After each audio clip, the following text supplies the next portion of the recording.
Well, shoot, folks. Normally I don't do one of these little speaking strolls on Sunday, but with the current state of our socio-political situation, I just couldn't sit around waiting on Monday to say something. For all my flower-powered friends, this is your warning to go ahead and fire one up. I feel like we finna talk about some evil folks, and you gonna need one for the stress.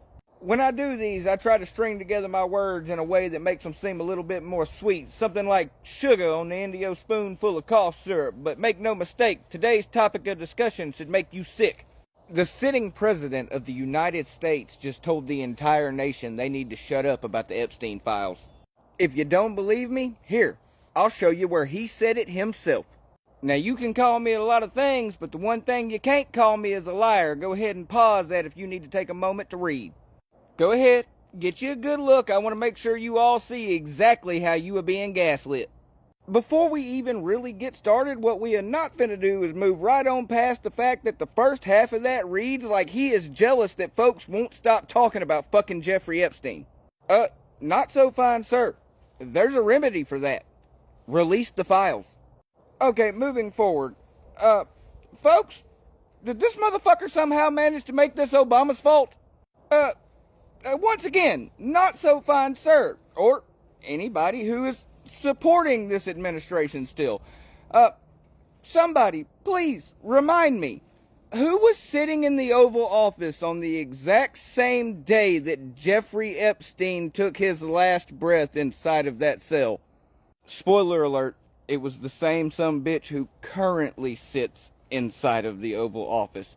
So the Epstein files were written under a Trump administration. I mean, sure, you could say it was a different administration because none of the folks who worked with him back then wanted to work with him a second time, but it was the same piece of shit sitting in the captain's chair. People, this is so incredibly simple, I feel like I shouldn't have to say this, but for some reason I do.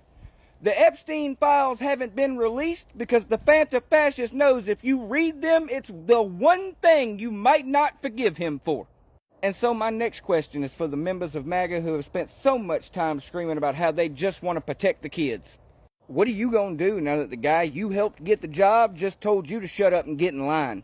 Are you going to pipe down about pedophiles just because the sitting president told you to shut up and know your place? Are you just going to keep standing there looking stupid, screaming about how this is such a wonderful success even though you're getting screwed over by all the same bullshit everybody else is? Or is this going to be the straw that breaks the camel's back and finally makes y'all stand the fuck up and say something? You say you're Christians, you say you're Americans, you say you care about kids?